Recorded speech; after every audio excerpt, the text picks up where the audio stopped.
So in our activities this week, we are going to start solving by factoring. So this is going to be using the same techniques we were using last week. We just have to go one step further. So the two things we have to do this week that we weren't doing last week is now we're going to have an equal sign because we're solving. So when we see an equal sign, we have to set it equal to 0 first. So then it's going to have everything over on one side. So the problem will look similar to the ones we were doing last week. Then when we need to solve, we go ahead and we check for a GCF first. And then once the GCF is out, we factor again if possible. So the two main techniques we've learned so far is a difference of perfect squares, which is going to be one of the ones that is an a squared minus a b squared. And then that would be an a minus b and an a plus b. All right. Or the Xbox technique. So I'm going to go through just 4 examples with you on how to solve by factoring. This will review old concepts and bring in the new ones. So if I look at this first one here, step 1 is done. It's already set equal to 0. So everything is over on one side and the zeros on the other. So since I see 3 terms here, right, I'm going to go ahead and use my Xbox. So Xbox is asking us to think of factors of a 14, numbers that multiply to a 14 that add to a 9. So if I started listing my factors of 14, I would say 1 and 14, I would say 2 and 7, and right there I have the winner. So from here, we draw our box.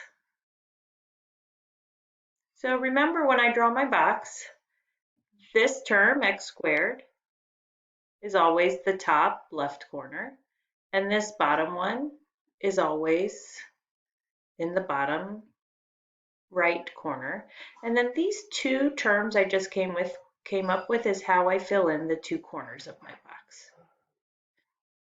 So now we're at the part where I just go each row and column and decide what I get to take out.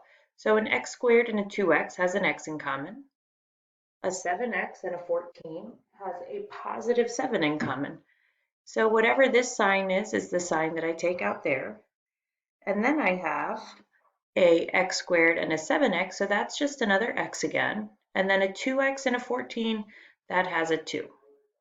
So I would factor this to be x plus 2 and an x plus 7. Now, this is where we have to go back and add in our final step. So we had that equal 0 here. So to solve by factoring, we take each factor, set it equal to 0, and solve. So my two solutions are a -2 and a -7.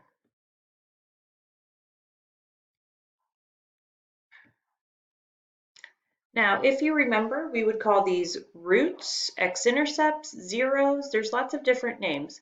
Roots, zeros, x-intercepts, and solutions. And so what I have here are the two roots to my equation. All right. So let's go ahead and look at another example. Here, what we see is a problem that it's not equal to 0 yet. So to get all the terms over to the same side, I'm just going to subtract the 3. Now notice the 3 doesn't combine with any of those. So what I have here is this. Now, 3 terms again, I'm going to solve this the exact same way. We just have to remember that for the x, what we put at the top is actually a 2 times a -3.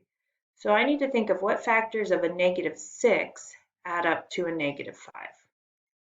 So factors of a -6, I could have a 3 and a 2, but a -3 positive 2 is going to add up to a -1.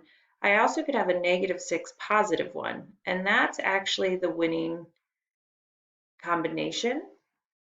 So now I'm ready to make my box. So for my box, right, this stays the same here. So the 2x squared goes in the top left corner. The -3 goes in the bottom right corner. And then these two the negative 6, x, and the positive 1 are what I fill in here. And now we're ready to factor out our common factors. So a 2x squared minus 6x has a 2x in common, right? I could divide both of these evenly by a 2x. A positive 1x minus 3, that only has a 1. So I'm going to put a plus 1 out there because you have to put something. A 2x squared and a 1x has an x in common.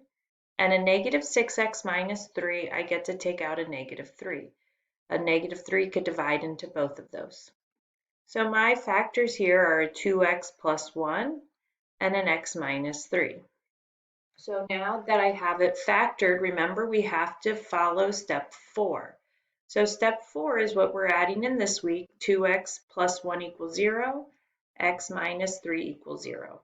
So subtract the 1, and x equals a negative 1/2. Add the 3. I'll go ahead and write that out. Let's add the 3.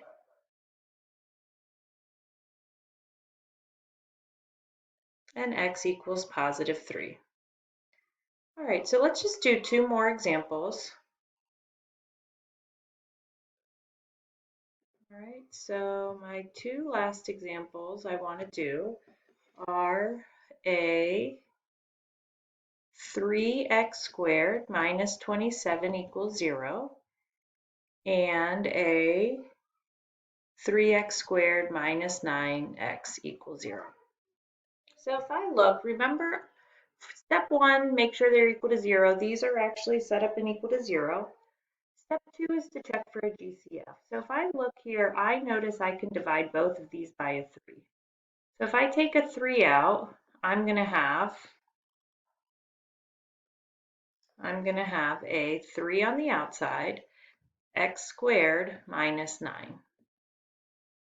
Now, this is not an Xbox question because it only has 2 terms. And if we remember, this is one of our special patterns because I can take a square root of x squared and a square root of 9. This is a difference of perfect squares. So I get to say x minus 3, x plus 3. That's our special pattern. This is difference of perfect squares. All right, so then I'm going to go ahead and set each factor equal to 0. Now notice I did set the 3 equal to 0 just so it's not confusing as to where it goes. But when I look at this, a 3 can never equal 0. So that's why when we have a number out in front of solving questions, we can actually just get rid of it. 3 can never equal 0, so we don't have to worry about it. But here I would add my 3. And so I would get x is a positive 3. And here I would subtract a 3. So I would get x is a negative 3. And those are my 2 solutions. Those are my roots, those are my intercepts, those are my zeros, those are my solution. So last one here, 3x squared minus 9x. So if I wanted to look at this one, again, already equal to 0, so now we've got to check for a GCF. So what I notice here is I could actually divide both of these evenly by a 3x. So if I take a 3x out, when I divide here, all that's going to be left is an x. When I divide here, I'm going to have a negative 3 because those x's would cancel because I already took it out, and a 9 divided by 3 is 3. So now I see I've got 2 factors, 3x equals 0 and x minus 3 equals 0. So divide by 3 and I get x equals 0. Here I would add 3 and x is 3. So notice the difference here between why in this problem I ignored the 3, but over here I didn't. Here it was a 3x. So 3x, there's actually some solving to be done. You can divide and you actually get x equals 0. Over here it was just a plain old number, which is why it's going to just go away. All right, and so now these are the skills you're going to use this week to complete the task.